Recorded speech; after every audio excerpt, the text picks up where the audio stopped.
Why Visa CashApp RB are F1's most controversial team. Why have Visa CashApp RB F1 team been under fire recently? Other than their new name, which is somehow worse than Stake F1 team Kick Sauber, some of the questions being raised are they too closely connected with Red Bull? And how might this affect the 2024 F1 season? Let's take a look. From AlphaTauri to whatever the hell that is.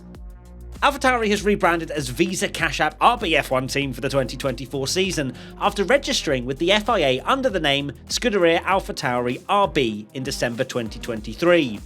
It's uncertain exactly what everyone will refer to the team as when the season starts, and so for the sake of this video and my own sanity, I'll refer to them as VCARB from now on. Which isn't really much better, is it? Despite their name change, the team haven't done much to shift the second team accusations that have been thrown their way over the past few years, and have begun coming under even more scrutiny concerning their relationship with Red Bull.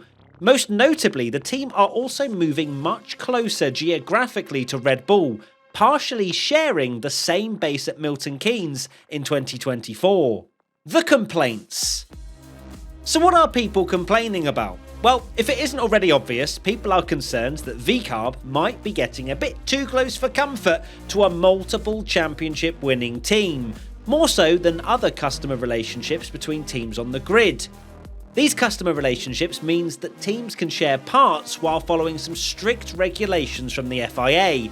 Other examples of these relationships include Ferrari and Haas, Williams and Mercedes, however none have raised eyebrows as much as Red Bull and VCARB's relationship, given that they are both owned by Red Bull.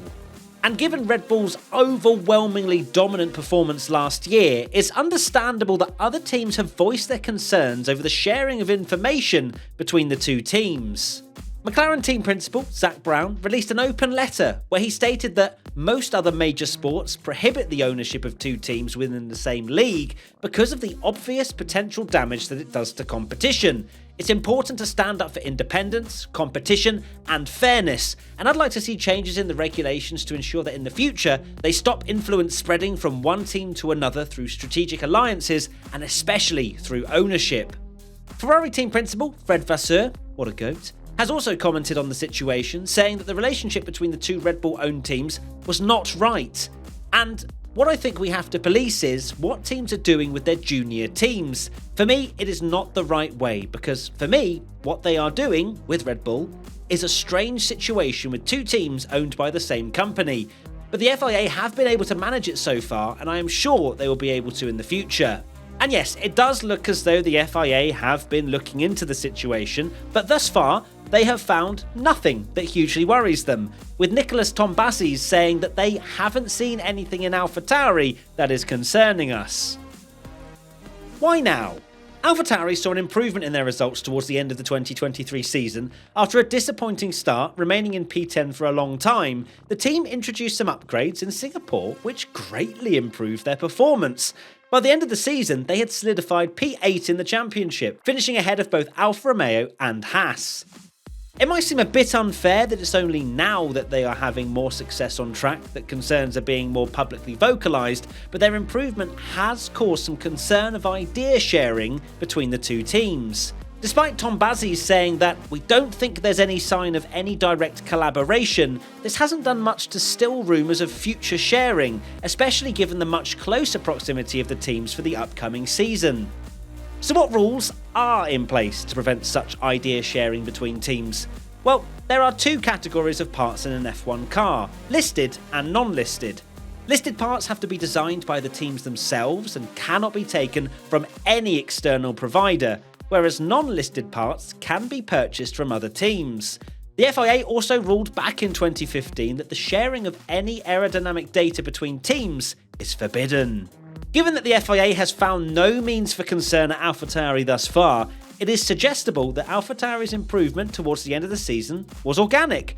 Many of their upgrades were aerodynamic, with AlphaTauri bringing improvements to their engine cover, floor body, floor edge and diffuser, side pod inlets and mirrors in Singapore. After these improvements were introduced, the team went from consistently placing outside of the points to Liam Lawson finishing in P9 at his debut F1 race. The trajectory was generally upwards from there, with the drivers placing in the points at Austin, Mexico, Brazil and Abu Dhabi. Daniel Ricciardo provided us with a fantastic P7 at Mexico, a much welcomed comeback for the Aussie driver and a season best for the team. Genuine improvement or idea sharing? One thing we have to keep in mind is the many changes that the AlphaTauri team underwent across the 2023 season. A change from Nick de Vries to Daniel Ricciardo from the Hungarian Grand Prix did bring some improvements to the results of the team, with the team going from a consistent backmarker to being higher up in the midfield. The Singapore Aero package did also seem to genuinely improve the performance of the car without any evidence of unlawful sharing between the two sister teams. Concerns have been raised that the two teams might be able to split research between them, thereby bypassing the cost cap limit. Not like Red Bull has ever done that before.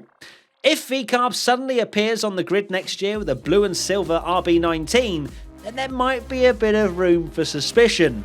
Although I'm not sure many fans would complain at seeing Daniel Ricciardo back doing shoeies on the top step again. So what do you think? Are Visa CashApp RB F1 team and Red Bull getting a bit too close for comfort? Let us know in the comments below.